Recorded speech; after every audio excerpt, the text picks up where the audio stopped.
Napoleon Bonaparte. Few names in history spark such strong reactions.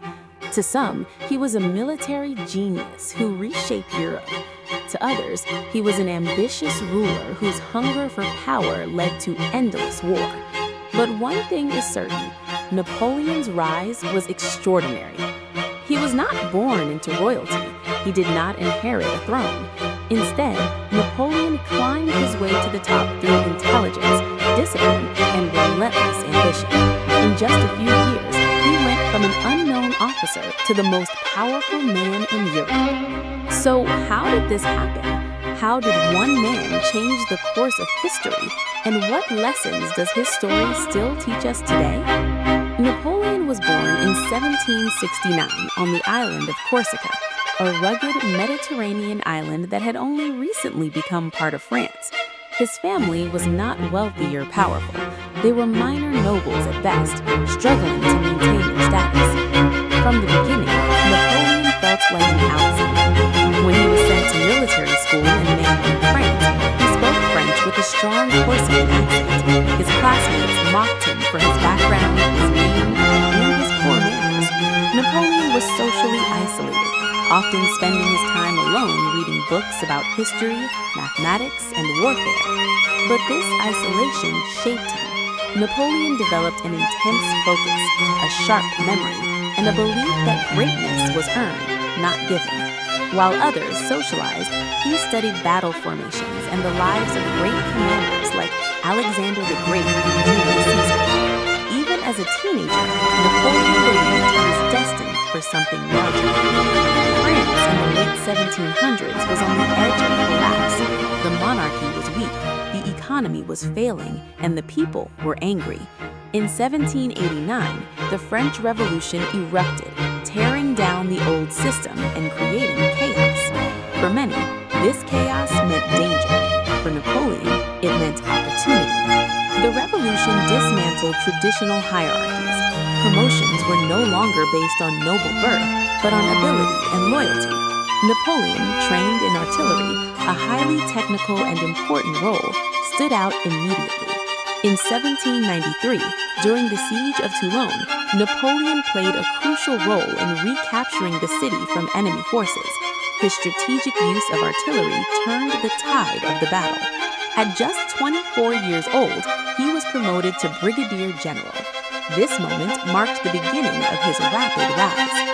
Napoleon's true breakthrough came during the Italian campaign of 1796. Leading an underpaid and poorly supplied army, Napoleon did the impossible. He moved faster than enemy generals expected, attacked unexpectedly, and used terrain with surgical precision. His troops adored him because he shared their hardships and rewarded merit. In battle after battle, Napoleon defeated larger and more experienced armies. France celebrated him as a national hero. Newspapers praised his victories. His name sprayed across Europe. Politicians in Paris began to see him as both an asset and a potential threat. Napoleon had proven something important. War was no longer about numbers alone.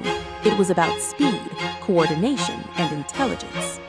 By 1799, France was unstable again. The government was weak, divided, and unpopular. Many feared that the revolution's gains would be lost. Napoleon saw his moment. In a carefully planned coup d'etat, he overthrew the existing government and established the consulate. Napoleon became first consul, effectively the ruler of France. At first, he claimed this was temporary, but power has a way of settling in. Napoleon reformed France from top to bottom. He stabilized the economy, improved education, reorganized the military, and restored order after years of chaos. In 1804, he crowned himself Emperor of France. Notably, he placed the crown on his own head, sending a clear message. His authority came from himself, not from tradition or divine right. Napoleon's empire expanded rapidly. His armies marched across Europe, defeating coalitions of monarchies determined to stop him.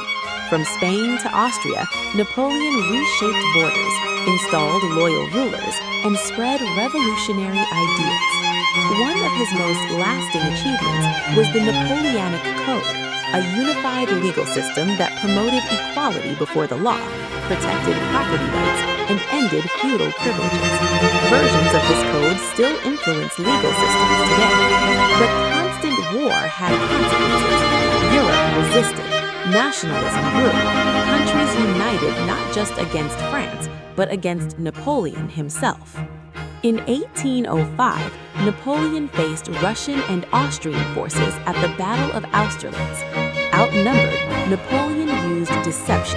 He appeared weak, luring enemy forces into a poorly coordinated attack.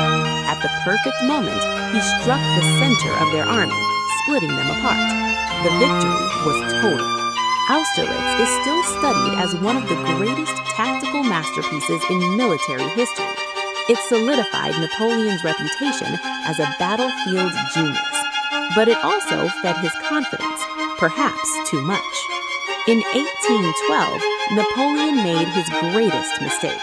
Determined to force Russia into compliance, he invaded with the largest army Europe had ever seen, over 600,000 soldiers. The Russians refused direct battle. Instead, they retreated, burning supplies behind them. Napoleon advanced deeper into hostile territory. Then winter came. Cold, hunger, disease, and exhaustion devastated the army. When Napoleon finally retreated, fewer than 100,000 soldiers returned. The myth of Napoleon's invincibility was shattered. By 1814, Napoleon's enemies closed in. He was forced to abdicate and exiled to the island of Elba. But the story wasn't over. In 1815, Napoleon escaped and returned to France. Soldiers sent to arrest him instead joined him. This dramatic comeback became known as the 100 Days. Europe reacted immediately. At the Battle of Waterloo, Napoleon faced a combined Allied army. After a long and brutal fight, he was defeated, this time for good. Napoleon was exiled again, this time to St. Helena, a remote island far from Europe. There, under constant watch, he reflected on his life, dictated memoirs, and shaped the legend that would survive him. He died in 2118, at the age of 51. Napoleon's impact is impossible to ignore. He modernized warfare, reshaped governments, and left behind legal systems still in use today. His life is a powerful reminder of how ambition can build empires and how overconfidence can destroy them. Napoleon was neither purely hero nor villain. He was human, and that is why we still talk about him today. If you enjoyed this story and more powerful moments from the past, make sure to like the video and subscribe to Anything History.